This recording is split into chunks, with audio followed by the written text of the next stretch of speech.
Está bien. No me digan a mí, ponme la foto esa de todos los jóvenes juntos. No me digan a mí que de ahí no va a salir por lo menos un pastor.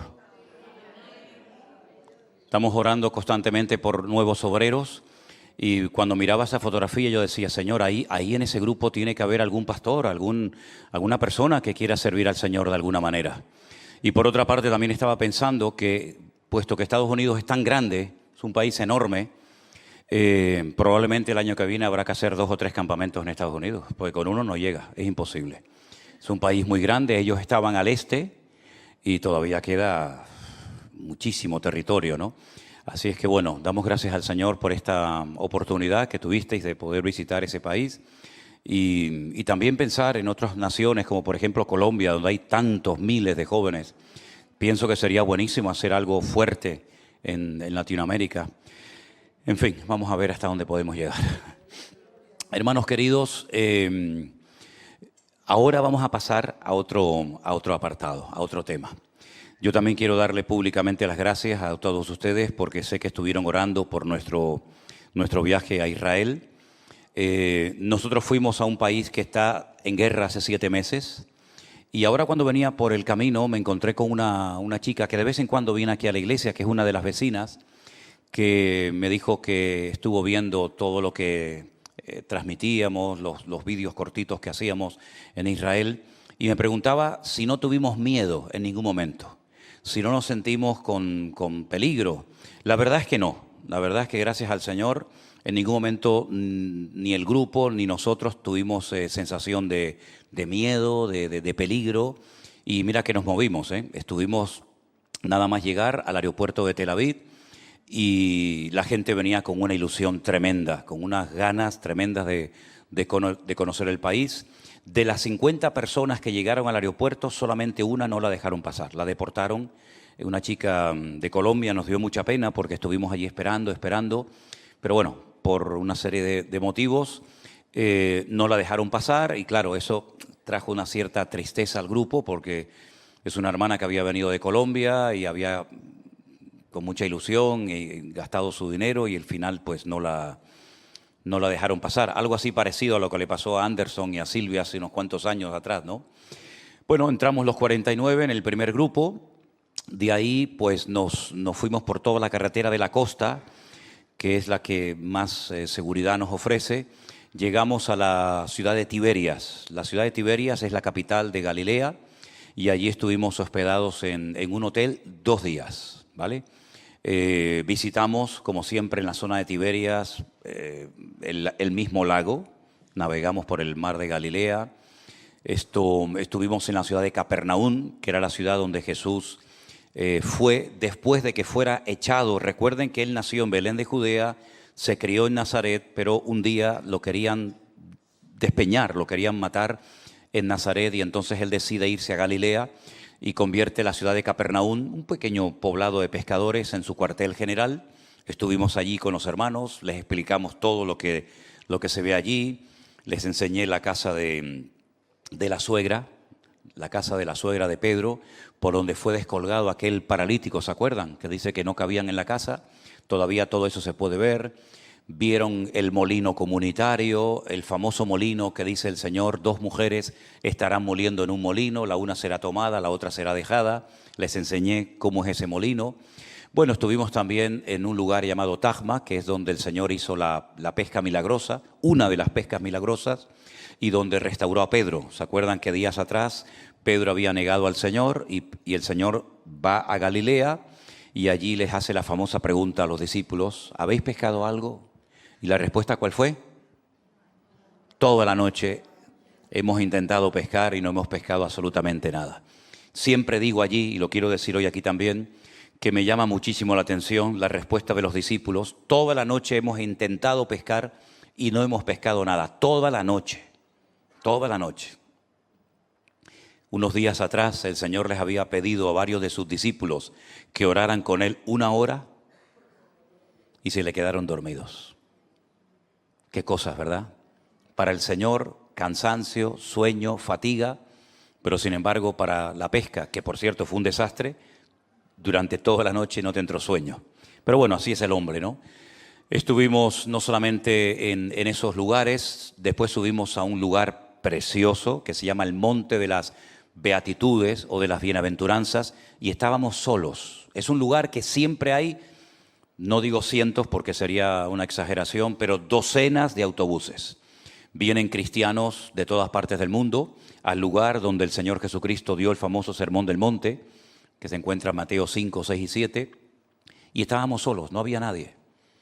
Por una parte, está bien ir a un sitio que no haya tanto turismo, te puedes mover con facilidad, pero por otra parte una tristeza muy grande, ¿no?, de ver al país prácticamente vacío. Cuando este grupo se fue, después de una semana, nos quedamos Elena y yo. Bueno, en ese primer viaje nos acompañó Armando, que por cierto ahora mismo está en la península, está en Alicante, ahora hablaremos un poquito de eso también. Y también vino Miriam, pero ellas se volvieron en el primer viaje, en el primer grupo, y nos quedamos allí. Y una noche bajé al restaurante del hotel y cené yo solo. No había nadie en el hotel.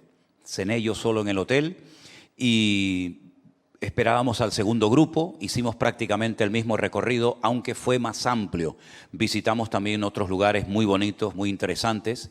Y la verdad es que fue un tiempo extraordinario. Yo también quería ponerles algunas fotografías para que ustedes las vieran. Fotografías que íbamos sacando durante el camino, ¿no?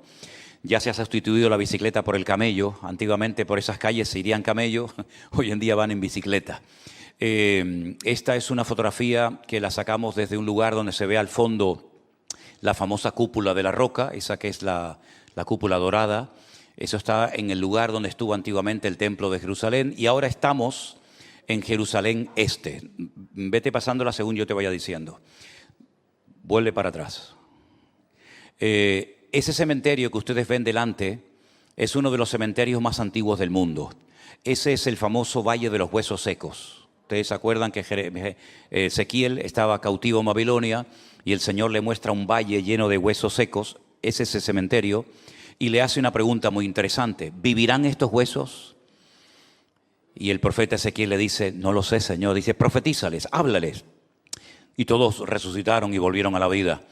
Allí al fondo, en el valle, se ve un pequeño barranco, un pequeño torrente, el famoso torrente del Cedrón.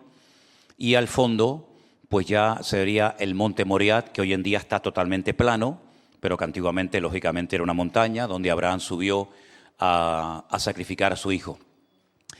Bajamos del Monte de los Olivos caminando y nos dirigimos al huerto de Getsemaní. Pasa un poquito. Y esa fotografía es ya dentro del huerto de Getsemaní. Hay una carretera que parte el huerto de Getsemaní en dos. Hay una parte que es pública para todo el mundo y hay una parte del huerto de Getsemaní que es, digamos, privada, donde estábamos nosotros. Y allí tuvimos un tiempo de oración y reflexionando en torno a lo que el Señor padeció esa noche, a lo que oró. Y bueno, creo que es un lugar también muy, muy interesante. Es un lugar que no sé por qué cuando vamos con los grupos hay gente que se quebranta, hay gente que empieza a llorar, ¿no?, pensando en todo lo que el Señor padeció esa noche. Fue en ese huerto donde dice la Biblia que vinieron a prender al maestro, donde Pedro se sacó la espada, ¿se acuerdan? Y le cortó la oreja al siervo del centurión. Fue en ese lugar donde dijo, Padre, pasa de mí esta copa, mas no se haga mi voluntad sino la tuya. Es un lugar realmente muy bonito, muy tranquilo, donde estuvimos también con los dos grupos, tanto el primero como el segundo. Ahí estamos bajo tierra, ahí estamos unos 20 metros aproximadamente bajo tierra. Ese es el lugar donde esa noche los romanos decidieron soltar a Barrabás en vez de al Señor Jesús. Y esas piedras que ven son piedras de la época de Jesús. Seguramente el Señor pisó esas piedras y ahí estuvimos también con los hermanos. Estábamos solos, ese lugar también está siempre lleno de gente, pero ahí, pues, en fin, fue donde el Señor Jesucristo ya se decidió que fuera la cruz, donde hacían juegos con los que estaban presos. En fin, una historia tremenda, ¿no? Seguimos viendo más imágenes. Estamos ya en el Jardín de la Tumba. El Jardín de la Tumba es la última visita que hacemos y ahí nos dejaron ese salón. Hay muchos salones, pero nos dejaron ese que es muy bonito. Y allí pues recordamos la muerte, la resurrección del Señor Jesús. Participamos siempre de la Santa Cena. Y no sé si era este el primer o el segundo grupo, pero bueno, estuvimos en el mismo salón, tanto con el primero como con el segundo grupo, ¿no? Adelante. Ahí tienen una imagen de las calles de Jerusalén. Los que han estado en la ciudad de Toledo se van a dar cuenta de que hay muchas calles, muchas callejuelas que se parecen mucho, ¿no? Y esa es una de las calles típicas de la ciudad de Jerusalén, de la antigua, la que está dentro de las murallas. Ahí tienen la cúpula de la roca. Debajo de esa cúpula, que hoy en día no se puede entrar, antiguamente sí te dejaban entrar, hoy en día no, está una roca inmensa que fue el altar donde Abraham subió a sacrificar a su hijo. Hoy en día eso, digamos que está bajo la protección de Jordania, como uno de los 3 lugares más sagrados del Islam, y esa cúpula, si se preguntan, efectivamente es de oro, ¿ve? Esa cúpula lleva siglos en ese lugar y está encima del monte Moriah, y abajo, en la parte de abajo, estaría lo que se llama el muro de los lamentos, donde los judíos oran. Seguimos. Tenemos una imagen de la iglesia de las naciones que se encuentra en el huerto del Getsemaní, y enfrente ustedes pueden ver a lo lejos las murallas de Jerusalén, murallas que no tienen nada que ver con la época de Jesús. La ciudad de Jerusalén de la época de Jesús quedó totalmente destruida. Esas son murallas que mandó a construir Sulimán el Magnífico, y se construyeron en 1535 y 1538, en el siglo XVI, y son las que actualmente rodean el perímetro de la ciudad vieja de Jerusalén. Seguimos.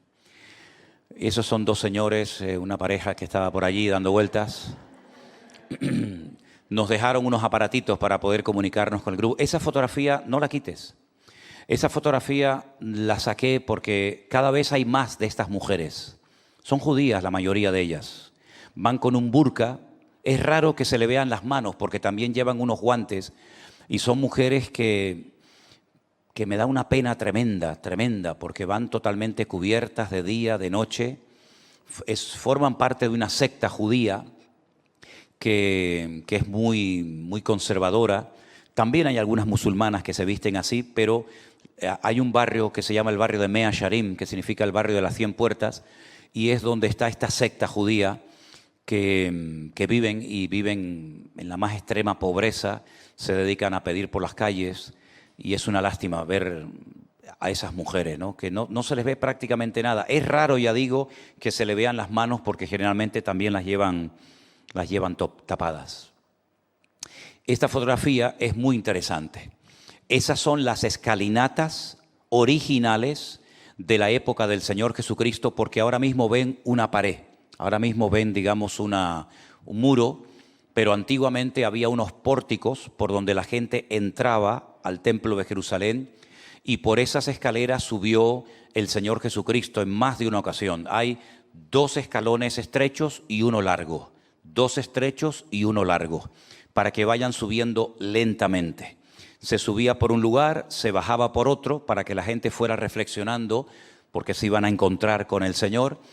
Y en esas escaleras se ponía la gente a pedir. Seguramente en esas escaleras es donde se puso aquel del libro de los Hechos, capítulo 3, cuando dijo Pedro: no tengo ni plata ni oro, mas lo que tengo te doy. Fue en esas mismas escaleras que son originales de la época del segundo templo, de la época del Señor Jesucristo. Y detrás de ese muro, que hoy en día eso es una madrasa, es una mezquita musulmana, la famosa mezquita de Al-Aqsa, detrás estaría hace 2000 años el templo de Jerusalén. Eso es un parque arqueológico que fuimos a visitar, muy interesante, y quiero aprovechar para animar a todos los que todavía no han ido a Israel, que se animen a visitar esa ciudad tan interesante que desde que llegas hasta que te vas no paras de aprender y de oír cosas de arqueología, cosas de historia, en fin, algo muy interesante realmente. Seguimos.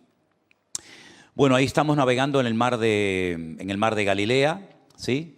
El dueño de ese barco es un hermano nuestro en la fe. En este caso creo que era, si no me equivoco, Daniel. Tanto el primer barco como el segundo que cogimos, los 2 capitanes son creyentes y utilizan ese barco para llevar a dar un paseo a los hermanos, a la gente que quiera viajar. y hay uno de ellos que es cantante, ¿no? Y también canta alabanzas, invita a todos los que van navegando a cantar, y hay momentos que paran el barco y entonces ahí das pues las explicaciones, las muchas explicaciones que se tienen que dar en ese lago. Explicamos dónde están los Altos del Golán, dónde vivía María Magdalena, explicamos la zona del endemoniado Gadareno, y hay muchas cosas que explicar en ese lago. Dicho sea de paso, se lanzó la red, pero como siempre salió vacía, porque es una red como, entre comillas, de juguete, ¿no? Pero bueno, también tuvimos la oportunidad de comer el pez de San Pedro, que es el pez que se pesca ahí. Vale, seguimos.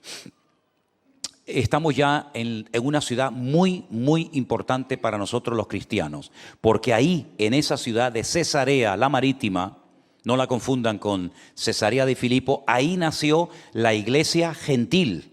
Recuerden que fue en Jerusalén en el día de Pentecostés, según el relato de Hechos capítulo 2, que nació la iglesia, pero todos los que estaban allá adentro, todos los que se convirtieron ese día, todos eran judíos. Ahí no había gentiles. Pero a esa ciudad donde vivía Cornelio fue donde el apóstol Pedro fue a predicar por primera vez a un grupo de gente no judía. Y dice la Biblia que allí el Señor derramó de su Espíritu Santo y allí nació la iglesia gentil. En esa ciudad de Cesarea también estuvo Pablo en la casa de un tal Felipe, ¿se acuerdan? Que era diácono de la iglesia primitiva. De ahí fue llevado preso a Roma. Ahí en esa ciudad también estuvo el profeta Agabo, que tiene que ver mucho con el ministerio del apóstol Pablo. Es una ciudad muy interesante. Y ahí hay un anfiteatro que es donde los romanos que estaban afincados pues se entretenían. No solamente hay ese teatro, sino que después había otras diversiones también. Eso es Cesarea. ¿Ven el mar que se ve al fondo?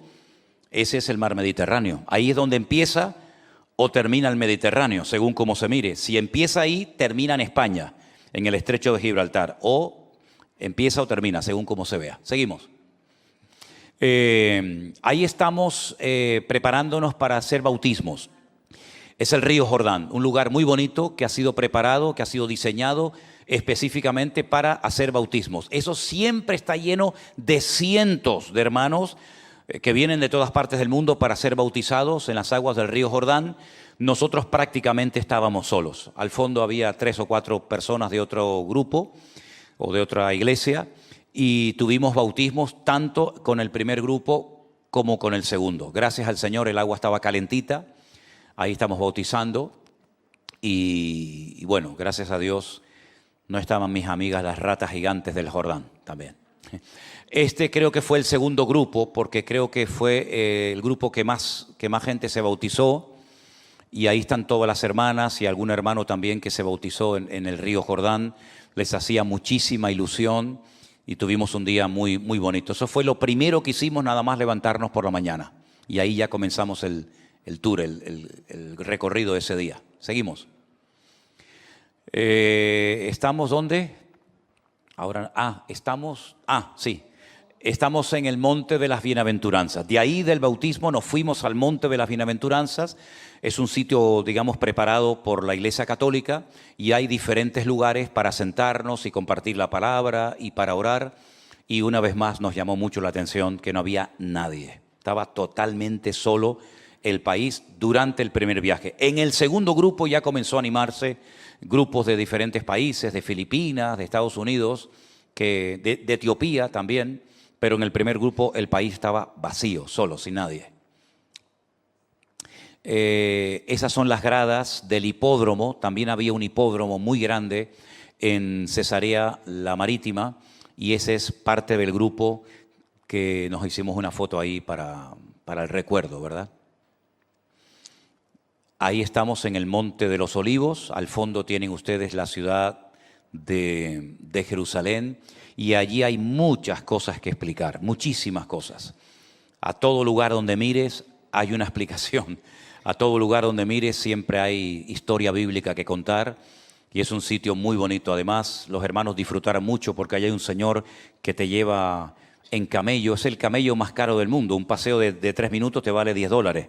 Pero bueno, a la gente le hacía ilusión también montarse en camello. Allí estuvimos con los hermanos, tanto del primero como del segundo grupo. Esa puerta que tienen ahí, ¿ven el muro, hermanos? ¿Ven el muro? En el centro de la imagen ven una puerta que está cerrada. Lean ustedes Ezequiel capítulo 44, versículos 1 y 2, y es la palabra profética que se cumplió mirando a esa puerta. Lean esos versículos y se van a enterar. Debajo tienen el torrente del Cedrón, y esa es la ciudad vieja de Jerusalén, la que está dentro de las murallas. Hay 7 puertas, por todas se pueden entrar, menos por esa que es la puerta dorada, o la puerta de la misericordia, o la puerta del este, como también se le llama. Y ahí estamos con un personaje muy conocido en Israel, que se llama Sergio El Bacari, que es un argentino judío que hace muchos vídeos y los sube a internet. Y bueno, él quería estar con nosotros. Esa mañana fuimos a comer juntos y estuvo con nosotros en el grupo. Y eso es en el Gallicanto. El Gallicanto es el lugar donde Pedro negó al Señor Jesucristo y donde se encuentra la casa o las ruinas de la casa de Caifás, donde el Señor Jesucristo estuvo detenido antes de ser llevado a Poncio Pilato y condenado a muerte. ¿Sí? No sé si hay alguna más. ¿Sí? Bueno, esa es una imagen de... Celebramos el día de los caídos y al día siguiente el día de la independencia de Jerusalén, un tiempo muy alegre. Eso es en la ciudad de Capernaum. Esa, no sé si fue el primero o el segundo grupo, no recuerdo bien. ¿El primer grupo? Ah, no, ese grupo no es de ahora. No. Ese grupo no tiene nada que ver porque veo a Félix por ahí por la esquina. Ok. A los hermanos le hacía mucha ilusión mojarse, aunque fuera los pies, en el mar de Galilea. El mar de Galilea estaba altísimo. Yo personalmente nunca lo había visto tan alto. Recuerdo que Anderson, cuando fue, hizo un vídeo corriendo por la playa, lo grabasteis en cámara lenta, dabais así un salto en el aire. Por ahí no se puede caminar. Estaba de agua prácticamente hasta arriba, y es que había llovido muchísimo. Y como ya no hace falta sacar tanta agua del mar de Galilea para el consumo, porque ya hay otros sistemas, estaba muy alta el mar. Ahí estamos a punto de bajar bajo tierra más de 20 metros al lugar donde Jesús fue sentenciado a muerte, muy cerca de la fortaleza de la Antonia. Tuvimos hermanos de México, de Colombia, de Estados Unidos, de Argentina, ¿de dónde más? De Guatemala, de Perú también. Vino un pastor de Perú, de la ciudad de Arequipa. Es una maravilla el ambiente que se crea, que se forma, hermanos que no se han visto en la vida, hermanos que no se conocían, y durante esa semana hay un amor y de verdad que fue un tiempo muy hermoso, un tiempo muy bonito entre todos los hermanos. Se fueron todos muy contentos, se fueron todos muy bendecidos. Y ya no hay más. Me pone aquí un cartel que dice que ya no hay más. Bueno, gloria a Dios. Damos gracias al Señor. Amén, hermanos. Fuertes aplausos a Él. Amén. Amén. Quiero llevarles al Salmo 83, porque la situación que está viviendo Israel en este momento es una situación única. Nunca en los 76 años de historia del Estado moderno de Israel, nunca se había presentado una situación como la que está viviendo el país en este momento. Recuerden que desde el día 7 de octubre del año pasado han ocurrido y siguen ocurriendo cosas tremendas, y todo esto está escrito en la palabra de Dios.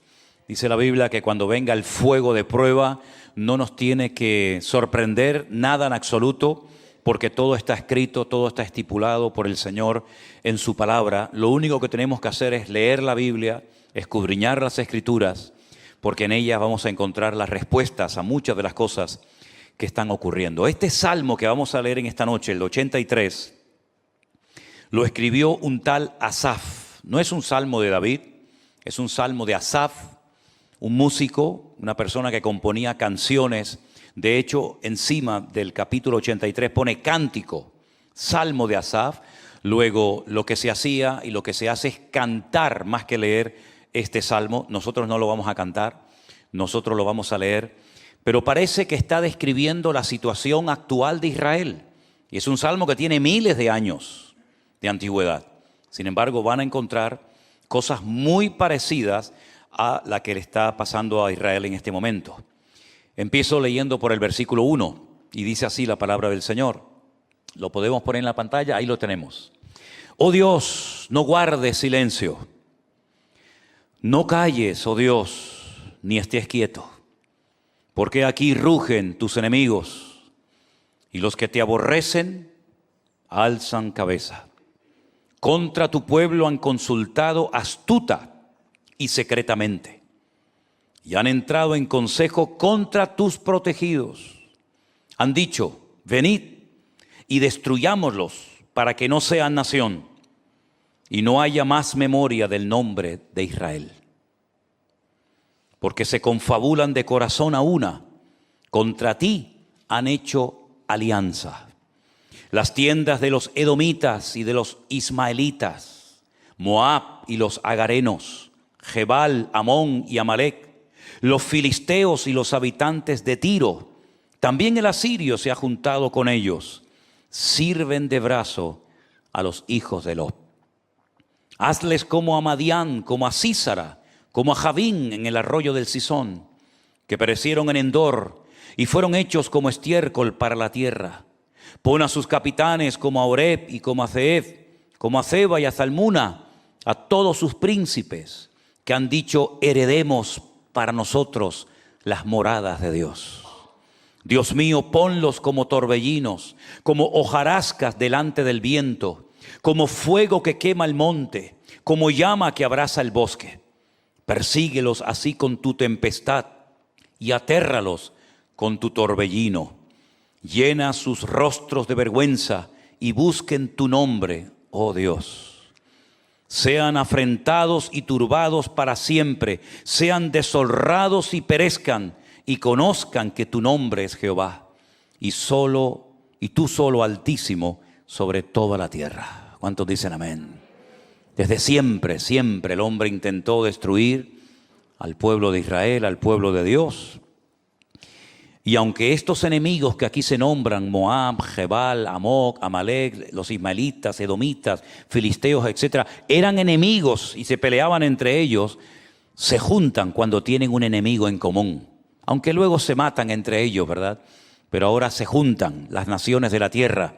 Las que antaño se peleaban y se criticaban y se cuestionaban las unas a las otras, otra vez vemos que se vuelven a juntar, porque tienen el mismo espíritu que ha estado saltando de generación en generación hasta llegar a nuestros días.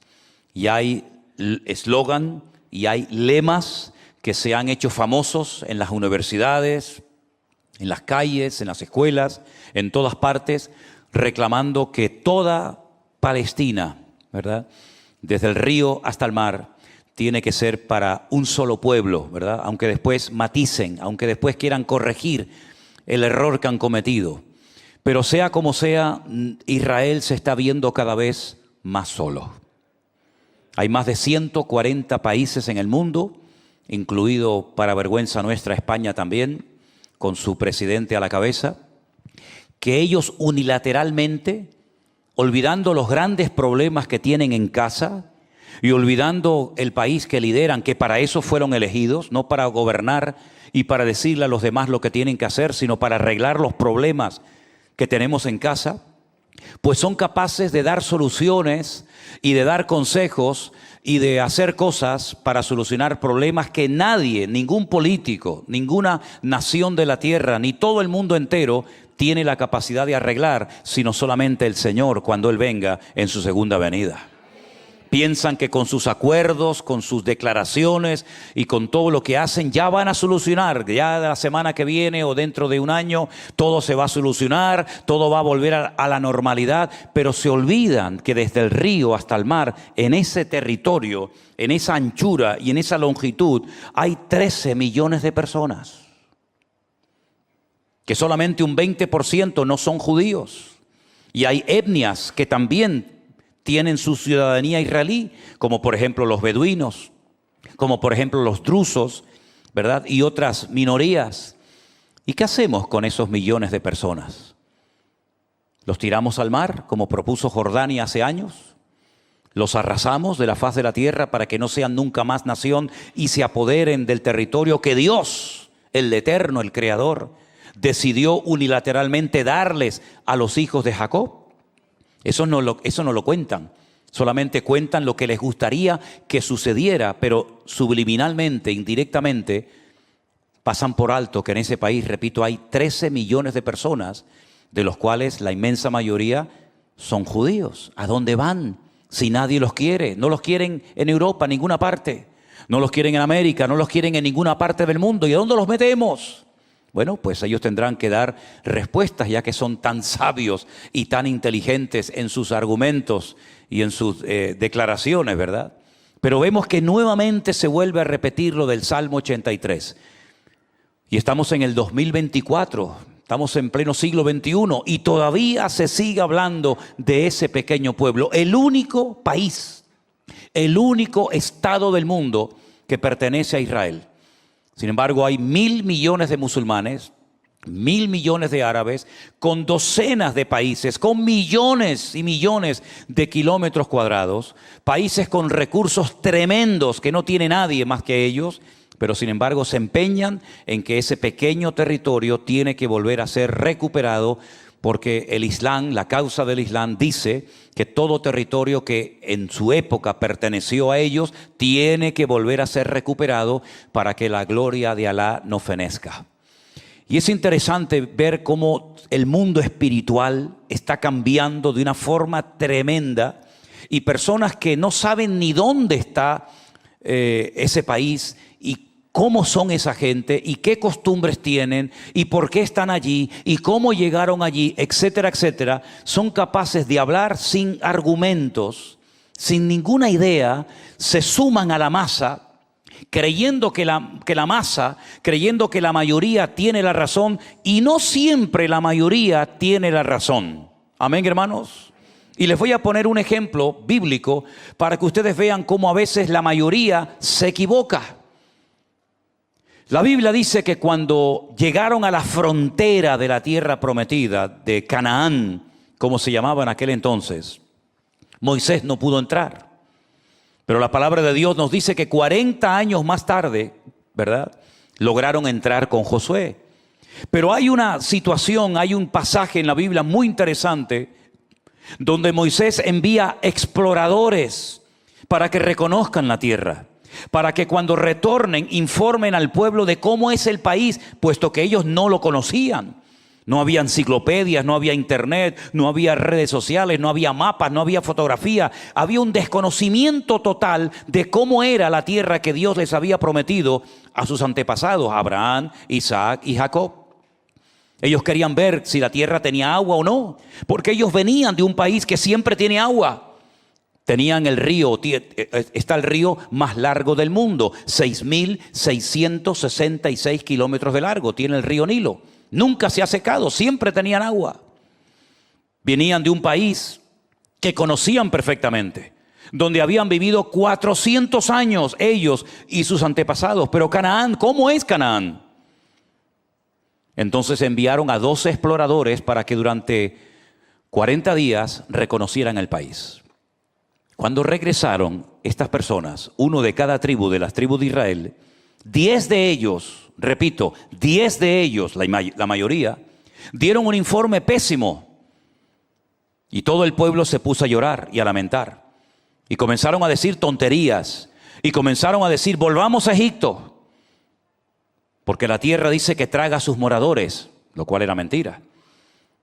Porque nosotros nos veíamos como langostas y la gente era como gigantes, enormes. Y solamente 2 de ellos, ustedes conocen bien la historia, ¿verdad? Solamente 2 de ellos, Josué y Caleb, le dijeron al pueblo, no es verdad lo que están diciendo. Hombre, la tierra no va a ser fácil conquistarla. Pero uno de ellos dijo, los comeremos como si fueran pan, porque con nosotros está el brazo del Señor. Ellos invocan a dioses muertos. Nosotros tenemos al Dios vivo y verdadero. Y esa tierra Dios nos la ha prometido. Por lo tanto, subamos y conquistemos la tierra. Pero la Biblia dice que la gente le hizo caso a la mayoría. Y en este caso, la mayoría estaba totalmente equivocada. La palabra de Dios nos dice que lloraron toda la noche, quejándose y hablando mal de la tierra prometida. Y el Señor los castigó a 1 año por día. 40 días estuvisteis reconociendo la tierra, 40 años estaréis dando vueltas y vueltas y vueltas en el desierto. hasta que toda esta generación mayor de 20 años para arriba perezcan en el desierto y el Señor levante una nueva generación, ¿verdad? Sin esos prejuicios, sin esos miedos que ustedes han tenido durante estos años y logren entrar a la tierra prometida. De todas aquellas personas, solamente 2 sobrevivieron que habían salido de Egipto.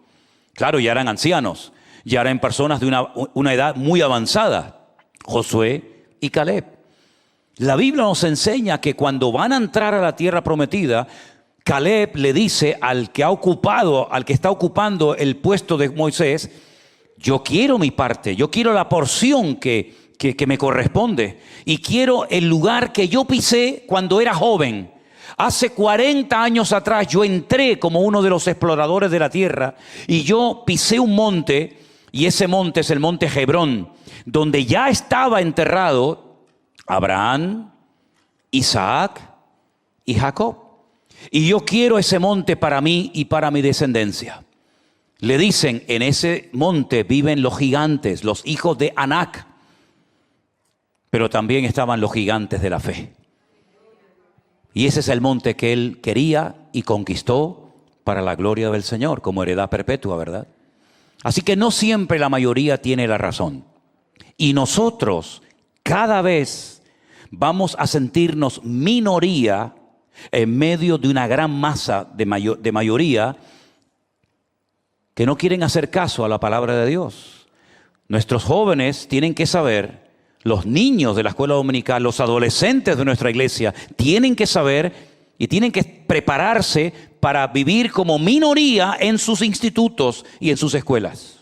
Y tú tienes que mentalizarte y prepararte adecuadamente espiritualmente para que aprendas a vivir como cristiano en minoría en tu puesto de trabajo y en tu familia y en todo lugar donde vayas.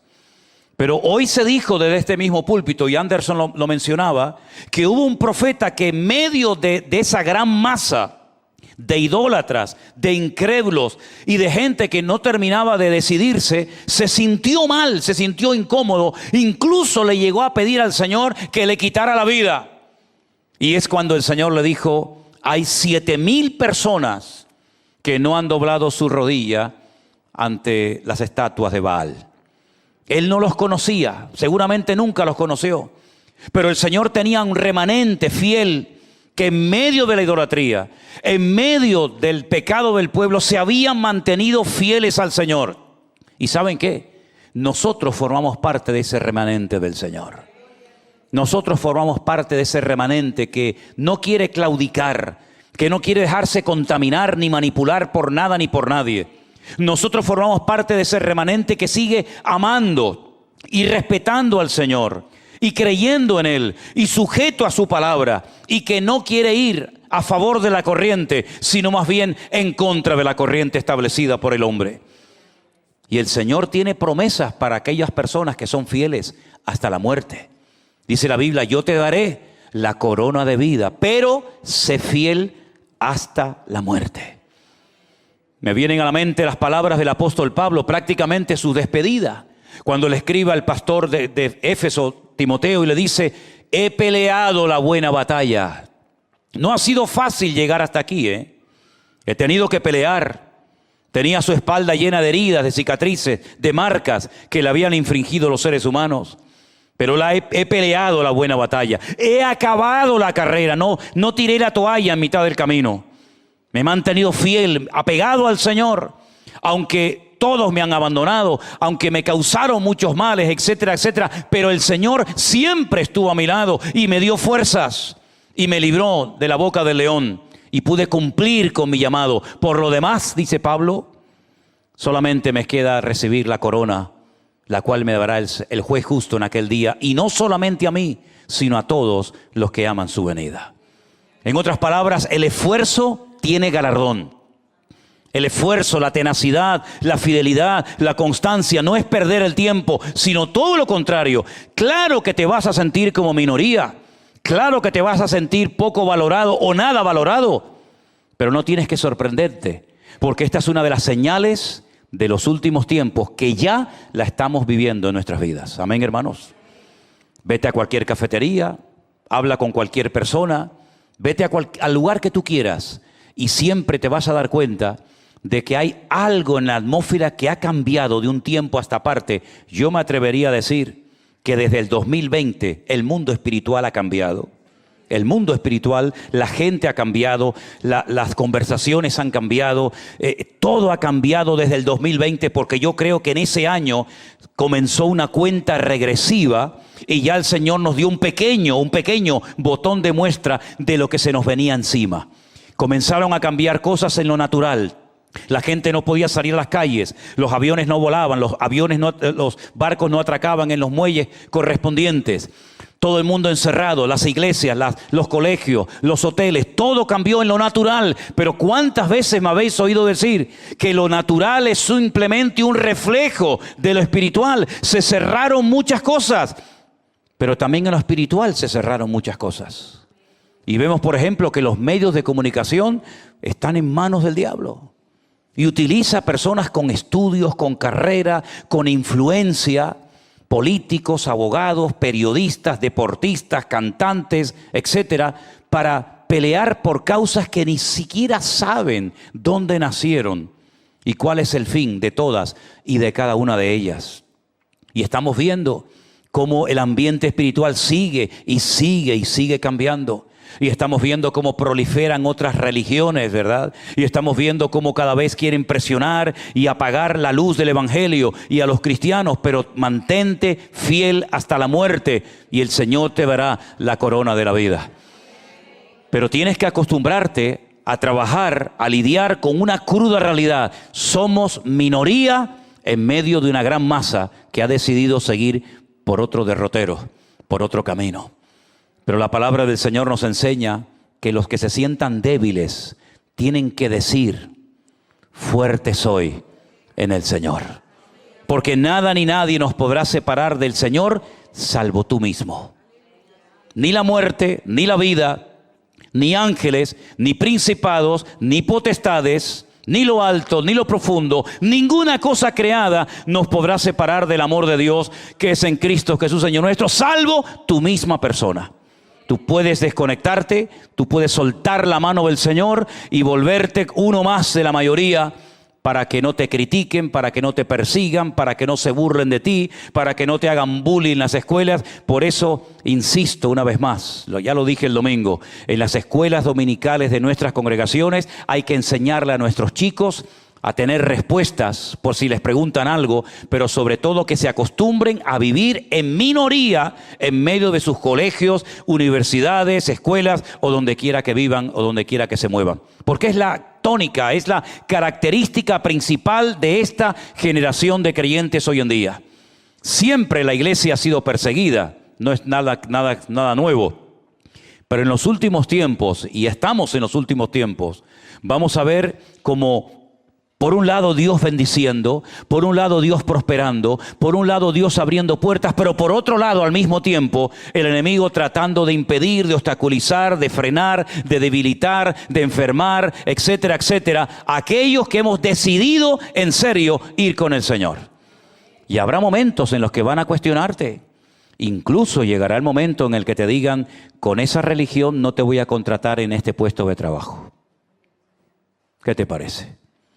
Y habrá momentos, y si no, al tiempo, en los que, como a Elena le pasó en su época, le dijeron: ay, no, lo sentimos mucho, evangélicos no queremos en este puesto de trabajo.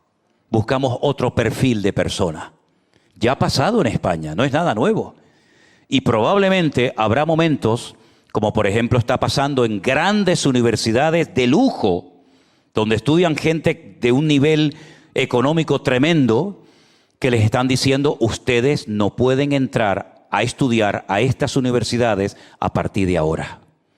Y uno dice: ¿cómo es posible que esas cosas vuelvan a ocurrir en el siglo XXI?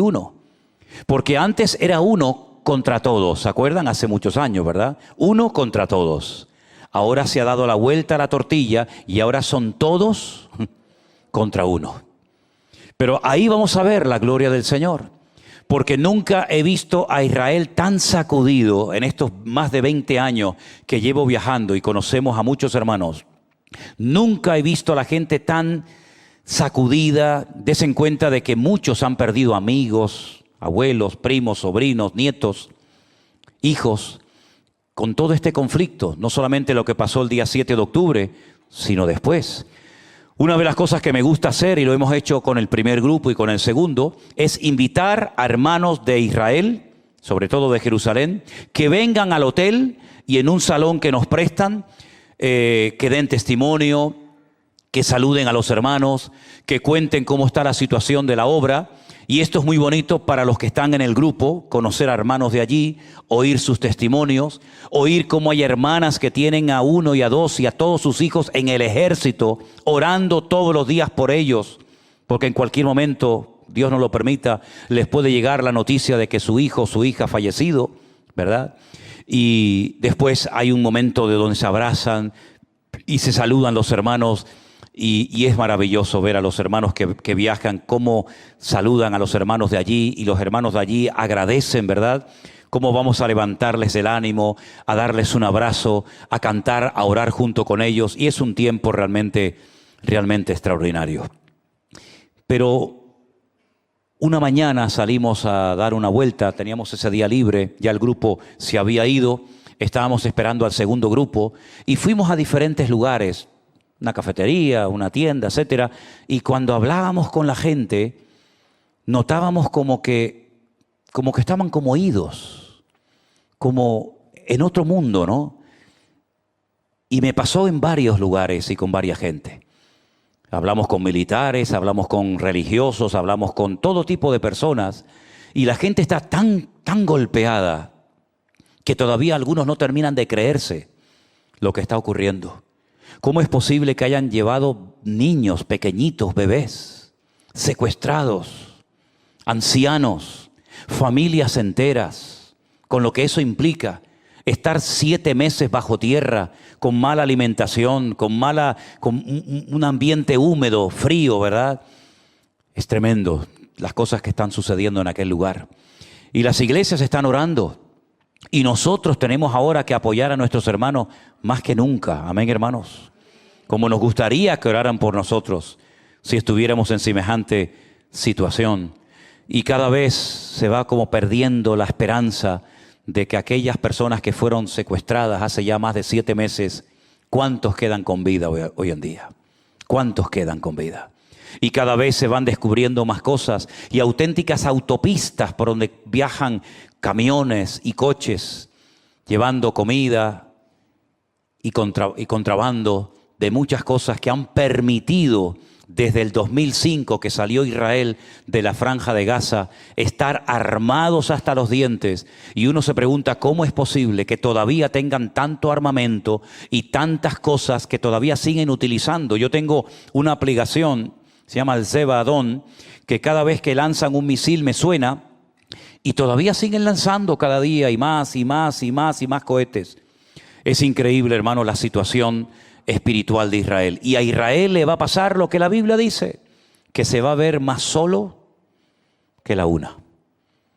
Y le van a atacar por tierra, por mar y por aire. Y la pregunta es, ¿qué es lo que Dios pretende con todo esto? ¿Cuál va a ser el fin de todo esto? Hay varios objetivos. Número 1, y el principal de todos, que Israel reconozca que Jesús es el Mesías.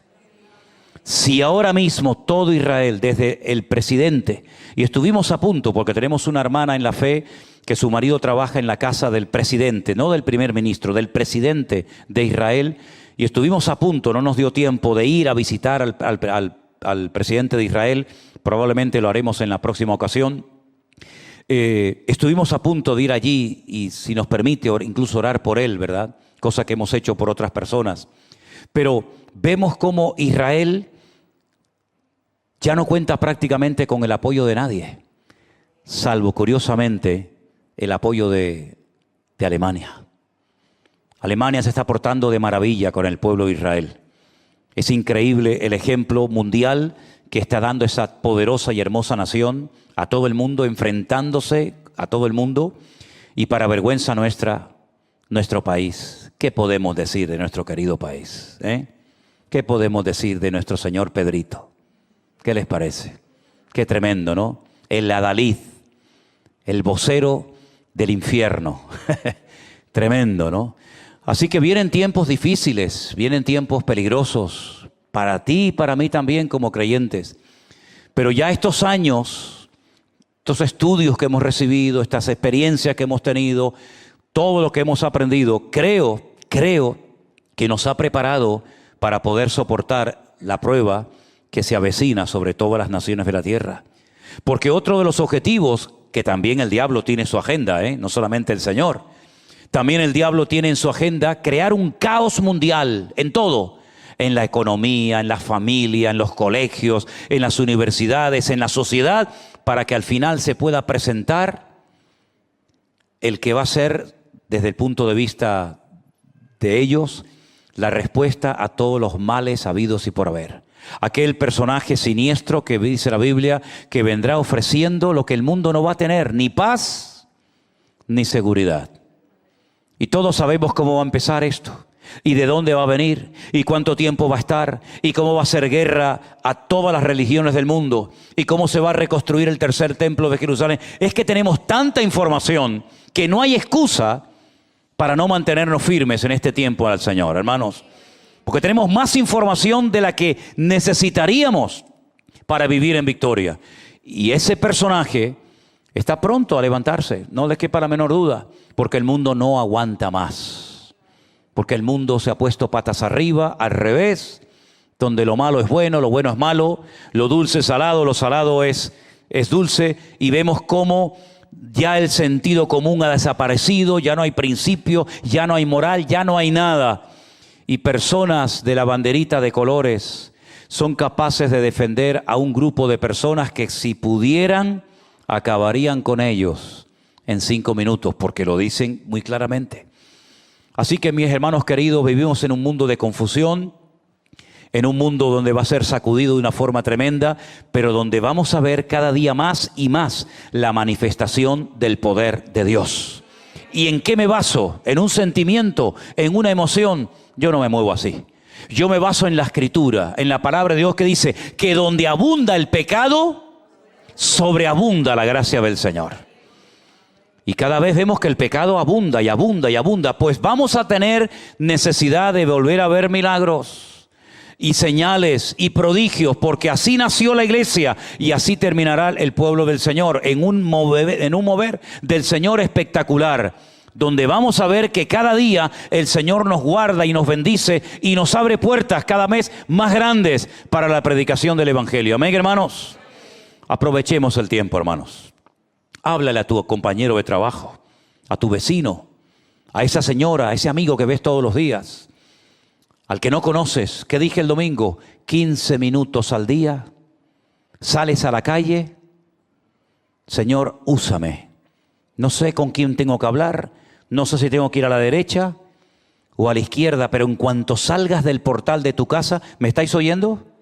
En cuanto salgas del portal de tu casa, Señor, te pido en el nombre de Jesús que me uses y que me sorprendas. Y te voy a contar lo que me pasó el lunes, porque esto lo dije el domingo y yo el lunes lo puse en práctica. Salí a tirar la basura, como un buen marido que soy. Salí a tirar la basura. Y cuando salí del portal dije, Señor, úsame.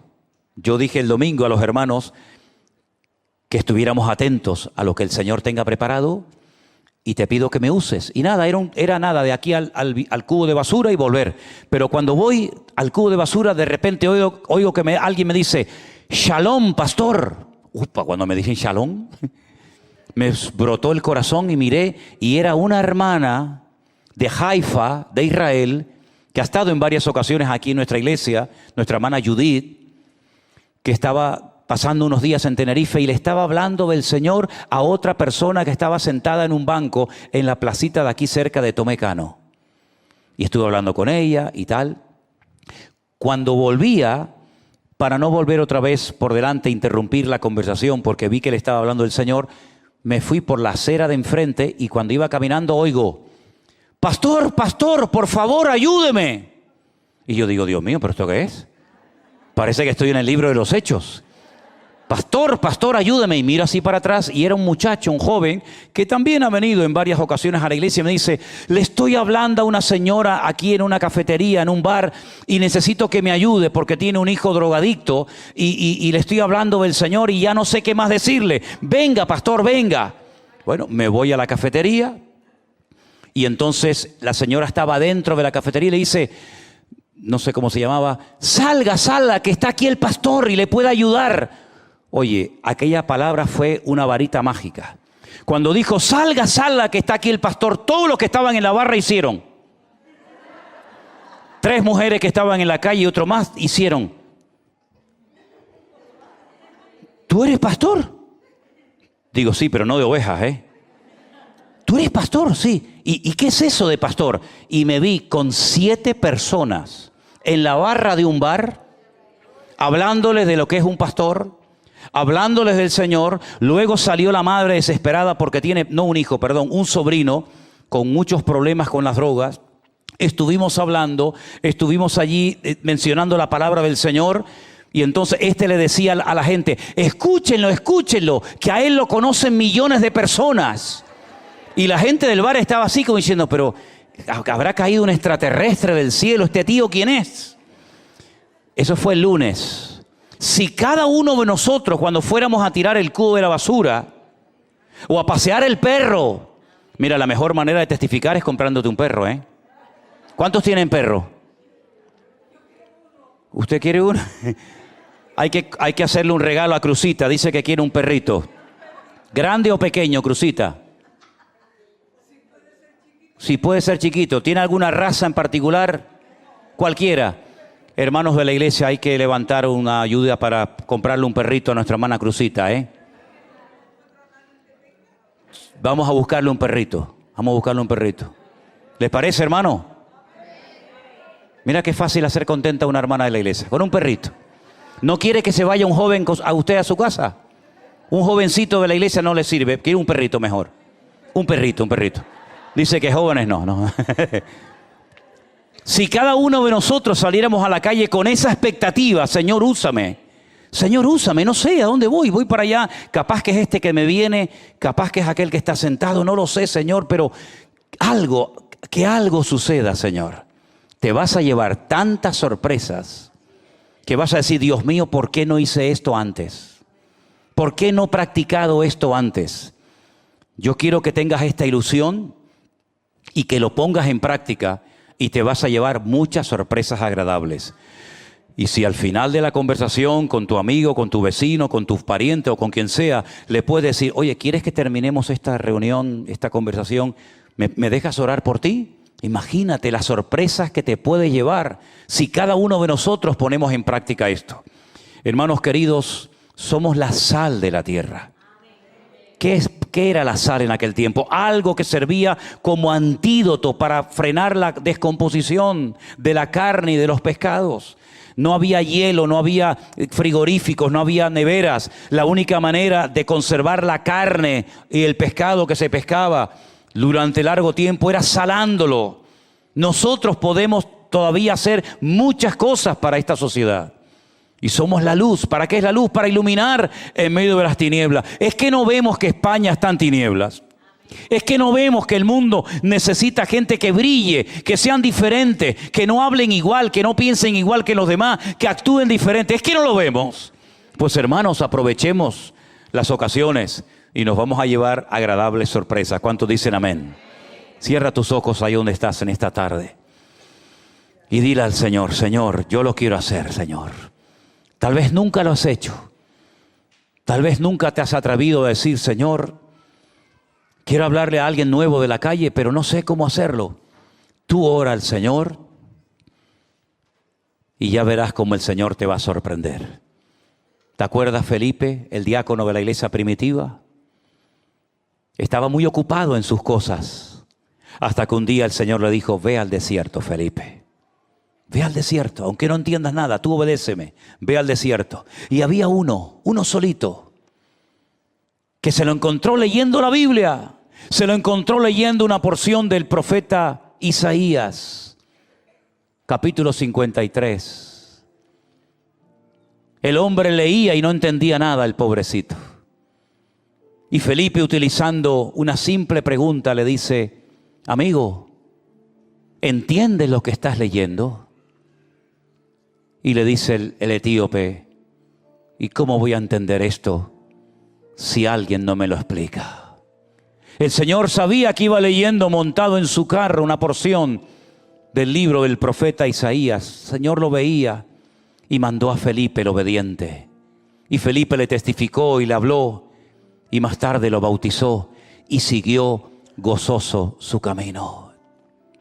Hay personas que vemos hoy en el barrio que probablemente antes de que termine el año morirán y ya no estarán entre nosotros. Y será ya demasiado tarde ir a hablarles del Señor y de su palabra. Aproveche la oportunidad.